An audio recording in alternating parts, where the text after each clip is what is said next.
আসসালামু আলাইকুম। সবাই কেমন আছেন? আশা করি সবাই ভালো আছেন। আমার বালতিতে কি এটা আপনারা দেখতে পাচ্ছেন? আসলে এটা না বললে আপনারা বুঝতেই পারবেন না। যারা গরুর খামার করছেন তারা কিন্তু প্রায় এই জিনিসটা দিয়ে থাকেন। আর যারা ছোট খামারু তারা কিন্তু বেশিরভাগ মানে ২-৩ টা যারা পালেন তারা কিন্তু মনে হয় না এই জিনিসটা দেন। এটা হচ্ছে এই যে দেখুন, এইটুকু জিনিসের দাম হচ্ছে ৳৭০ ৳৭০।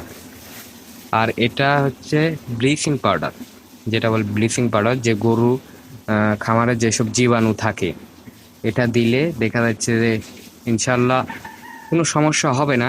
আর আরেকটা রিজন সেটা হচ্ছে দেখুন, আপনার গরুর গায়ে যদি বড় বড় বা ছোট ছোট ঘামুচির মতন একটা যদি ফুটি ফুটি বাড়ায়, তাহলে একটা জিনিস লক্ষ্য করবেন যে আপনার গরু যেখানে মানে শুচ্ছে বা ঘুমাচ্ছে সেই জায়গায় জীবাণু আসক্ত। এই জন্য আমার দেখুন, আমাদের গরুর কিন্তু কোনোটাতেই সমস্যা নেই। আর এটা আমি ব্যবহার করি দীর্ঘ ১৫ দিন, ১০ দিন, ১ মাস পর পর গোয়ালে মানে খামারে দেই। আর আজকে আমি দিব। এটা ১ বালতি পানির মধ্যে এতখানি খানিক নিচ্ছি, এতখানি ১ বালতি পানির মধ্যে। আর এর যে গন্ধ, মানে বাসার সাইডের লোকজনও থাকতে পারে না, এতটা পর্যন্ত গন্ধ।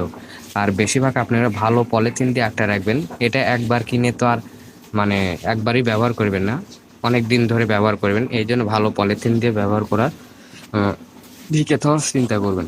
যে আর হচ্ছে যে একটা যে নাকে একটা যে সার লাগে, এই সারটা যেন লাগে। আপনারা কিন্তু মেডিকেলে গেলেও একটা জিনিস খেয়াল করবেন যে একটা গন্ধ, এই গন্ধটাই হচ্ছে এটার, সেটা হচ্ছে ব্লিচিং পাউডার। এই দেখুন, এটা হচ্ছে ব্লিচিং পাউডার। যাই হোক, আমি ছিটাই।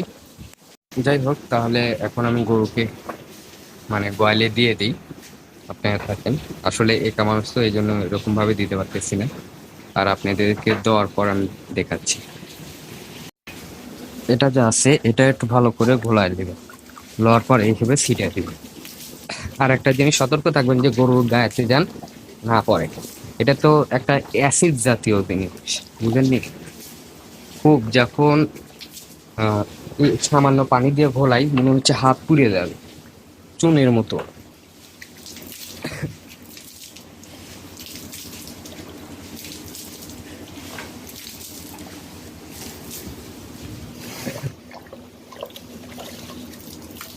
আর একটা জিনিস, ময়লাটা কিন্তু দেখেন একবার ক্লিয়ার হয়ে যাবে। এই দেখুন, ময়লাটা ক্লিয়ার হয়ে যাবে, মানে যেসব ময়লা এটা ক্লিয়ার হয়ে যাবে। যাই হোক, আমার ভিডিও যদি আপনাদের ভালো লাগে তাহলে প্লিজ সাবস্ক্রাইব করবেন। আর ফেসবুক থেকে দেখলে ফলো করে রাখবেন।